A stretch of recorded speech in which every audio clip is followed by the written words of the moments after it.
இங்கே இவங்க கோயிலுக்கு போயிட்டு வர வழியில் கார் பிரேக் டவுன் ஆகிடுது. அதனால புருஷன் கிட்ட ஃபோன் பண்ணி சொல்றாங்க. ஆனால் ஏற்கனவே லண்டன் போகணும்னு சொல்லிட்டு டைம் ஆகிட்டு இருக்கு, நீ இப்படி பண்றியான்னு சொல்லிட்டு திட்டுறாரு. அப்பன்னு பார்த்து ஒரு பையன் சைக்கிளில் வந்துட்டு இருக்கான். அவங்க கிட்ட லிஃப்ட் கேட்டு ரயில்வே ஸ்டேஷன் போயிட்டு இருக்காங்க. திடீர்னு ரெண்டு பேர் இவங்களை பார்த்துட்டு துரத்த ஆரம்பிச்சிடுறாங்க. பட் இந்த பையன் அவங்க ரெண்டு பேரையும் அடிச்சு இவங்களை போக சொல்லிடுறான். அப்பன்னு பார்த்து ஒருத்தன் இறந்தே போயிடறான். ஸோ இவங்களுமே அங்கே வந்து கிளம்பிடுறாங்க. அண்ட் இந்த பையனை அரெஸ்ட் பண்ணிடுறாங்க. ஆக்சுவலாக இவனுக்கு அப்பா அம்மா கிடையாது, அவன் பெரியப்பா வீட்டில் தான் வளருவான். இந்த விஷயம் தெரிஞ்சதுமே அங்கேயே வந்துடுறாங்க. இந்த பையன் காப்பாற்றினவங்க இந்த விஷயம் தெரிஞ்சு அவனுக்கு எதனா பண்ணி அவனு இந்த சாட்சியை நான் சொல்லி அவனை சொல்லிட்டு இருக்காங்க. ஆனால் ஹஸ்பண்ட் பண்ணி லண்டன் போ நான் பாத்துக்கிறேன்னு சொல்லிட்டு அனுப்பி விட்டுறாரு. ஆனா அவர் சாட்சின்னு சொல்லாம அவங்க கொடுத்த செக்கையும் கொடுக்காம விட்டுறாங்க. சோ இந்த பையனுமே 7 வருஷம் சிறுவர் சீர்திருத்த பள்ளியில சேர்த்துறாங்க.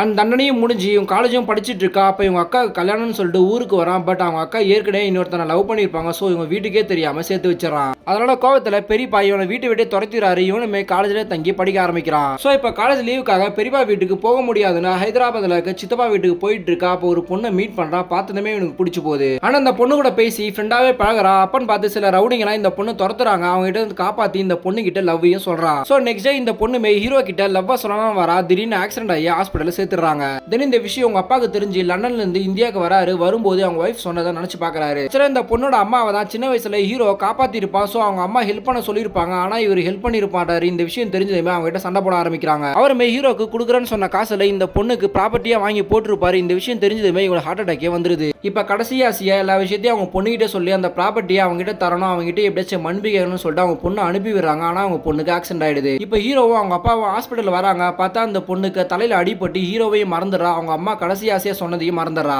தேஜ் அந்த பொண்ணுக்கு எல்லாம் மறந்து போச்சுன்றமும் ஃபீல் பண்ணிட்டு வந்துட்டு இருக்கா. அப்பன்னு பார்த்தா அந்த பொண்ணை துரத்துன ஒரு ரவுடியை பாக்குறான். சோ அவன் அடிச்சு விசாரிக்கும் போது அவங்க அப்பா தான் ஏதோ ஒரு ப்ராப்பர்ட்டிக்காக அந்த பொண்ணை தூக்கிட்டு வர சொன்னதான் சொல்றான். சோ அவங்க அப்பா தான் வில்லன் இவனுக்கு தெரிய வருது. தென் இந்த பொண்ணை இங்கேயே தங்க வைக்க அவங்க ஃப்ரெண்ட்ஸ் எல்லாம் சேர்ந்து இவங்க மியூசிக் டியூப்ஸ் வச்சிருப்பாங்க. அதுல இந்த பொண்ணு ஒரு கான்ட்ராக்ட்ல சைன் போட்டு ஒரு கம்பெனிக்காக பாடணும்னு சொல்லிட்டு சொல்றாங்க. அந்த பொண்ணுமே பிடிச்சி இங்கே தங்கிடுறா. அண்ட் இந்த பொண்ணு ஹீரோ கூட இருக்கும்போது 2 தடவை ஒரு ஆசிரமத்துக்கு போயிருப்பா. சோ அங்க எதனா உண்மை தெரிய வரும்னு சொல்லிட்டு இந்த பொண்ணு கிட்ட சொல்லி அங்க போக வைக்கிறான். தென் இந்த பொண்ணுமே அங்க போய் விசாரிக்கும் போது அவங்க அம்மாவோட கடைசி ஆசையான அந்த பையன் கிட்ட மன்னிப்பு கேட்டு அந்த ப்ராப்பர்ட்டி அவங்க கிட்ட கொடுக்கணும்ன்ற உண்மையே இந்த பொண்ணுக்கு தெரிய வருது. சோ இப்போ ஹீரோவும் இந்த பொண்ணும் பாட்டு பாட ஃபைனலுக்கு விசாகப்பட்டினம் போனன்னு சொல்லிட்டு அவங்க அப்பா கிட்ட போய் சொல்லிட்டு ஹீரோட வீட்டுக்கே போயிடுறாங்க. ஆனா அங்க ஹீரோட பெரிய பாய்வனை பார்த்ததுமே வீட்டை விட்டு வெளியே போக சொல்றாரு. அப்பன்னு பார்த்து இவங்க அக்கா வந்து இதுக்கெல்லாம் காரணம் அவன் கிடையாது நான் தான்ற உண்மையை சொல்றாங்க. ஆக்சுவலா அவங்க அக்கா அவங்க லவ்வரும் ஓடி போகும்போது ஹீரோ எவ்வளவு தடுக்க ட்ரை பண்ணுவான். அப்பதான் இந்த பொண்ணு பிரெக்னண்டா இருக்க விஷயமே தெரிய வரும். சோ வேற வழி இல்லாம அவங்களை கல்யாணம் பண்ணி வச்சிருப்பான். இப்பதான் பெரியப்பாக்கு இந்த பொண்ணு பண்ண தப்பால தான் இவன் கல்யாணமே பண்ணி வச்சிருக்கான்ற உண்மை தெரிஞ்சு இவனை வீட்டுக்குள்ளேயே சேர்த்துக்கிறாரு. தென் இந்த பொண்ணு ஆசிரமத்துல ஒருத்தர் கிட்ட விசாரிச்சிருப்பா. அவரே டைரக்டா வந்து இந்த பொண்ணோட அம்மாவை காப்பாத்துறது உங்களோட பையன்ற உண்மையை சொல்லிடுறாரு.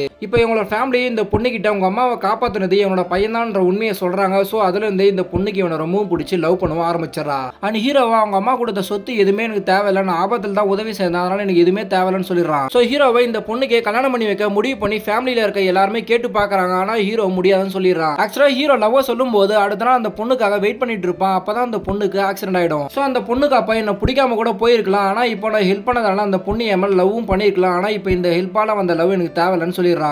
இதை கேட்ட இந்த பொண்ணு இனிமே நம்ம இங்க இருக்கக்கூடாது லண்டனுக்கு கிளம்புறா. அப்பன்னு பார்த்து இந்த பொண்ணு அன்னைக்கு ப்ரப்போஸ் பண்ண வரும்போது பெண்ல ரெக்கார்ட் பண்ணி ஒருத்தர்கிட்ட கொடுத்துருப்பாரு. அவர் இந்த பொண்ணை மீட் பண்றா. அன்னைக்கு நான் தேஜை எவ்வளவு தேடி பார்த்தா அவன் கிடைக்கவே இல்லை, அதனால நான் கொடுக்கவும் மறந்துட்டேன். சோ இந்த பெண்ணை நான் இங்க கூட தரேன்னு சொல்றா. இவளுமே கேட்டு பார்க்கறா, அவளை ப்ரப்போஸ் பண்ணி வச்சிருப்பா. சோ இதை கொண்டு போய் ஹீரோ கிட்ட கொடுக்குறான். ஹீரோவை இதை கேட்டதுமே தான் அந்த பொண்ணுமே நம்மள அப்ப லவ் பண்ணியிருக்கான்ற உண்மையை தெரிஞ்சு போய் இப்போ இந்த பொண்ணு கூட ஒன்னா சேர்ந்துடுறான்.